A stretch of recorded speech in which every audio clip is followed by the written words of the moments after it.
So that's where we are, folks. Senior national correspondent John Roberts begins our coverage this morning, live from St. Louis. John, good morning to you. Martha, good morning to you. It's still early hours after the debate, and it remains to be seen whether Donald Trump has turned his fortunes around. But the consensus among his closest advisors and those just outside that circle that he probably did enough to really stem the bleeding. RNC Chairman Reince Priebus believes on that thorny issue of that open mic moment from 2005, he addressed it appropriately. Took an interesting twist, too, when he went after Bill Clinton and suggested that Hillary Clinton was enabling Bill Clinton's behavior. This morning on Fox and Friends, Kellyanne Conway thought that Donald Trump was perfectly justified in going there. Here's what she said. When Anderson Cooper pressed Mr. Trump on sexual assault, Donald Trump shot back and said, no, that's not what this was. These are words.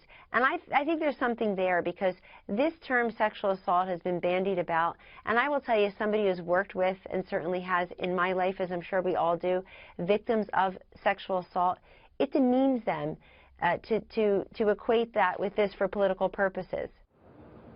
And Donald Trump, as he begins the week, is going to be fighting on two fronts as well, Martha, not only against the Hillary Clinton campaign, but he also plans to take on many of these Republicans who announced that they were withdrawing their support from Donald Trump and also have called for him to get out of the race. So he's got a big week ahead of him. It's hard enough just to fight against your opponent, let alone people he believes are defectors. Martha? Right. So true.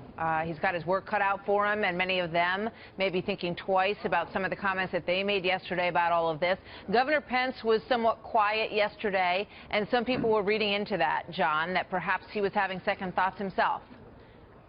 Yeah, there was a lot of speculation, even an article in the Indianapolis Star, that he was ready to pull the plug and that he was going to wait to see the outcome of the debate before deciding whether or not he was going to stay with the campaign.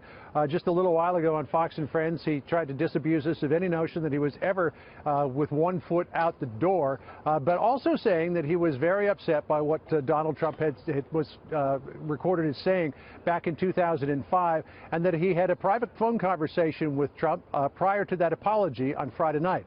Here's what Governor Pence revealed.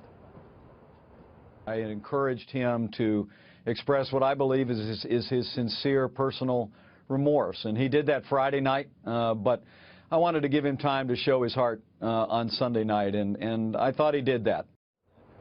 And Governor Pence has got some work to do this morning. The House GOP conference is having a conference call to decide what to do going forward. Do they stay with Donald Trump, or will the defections continue?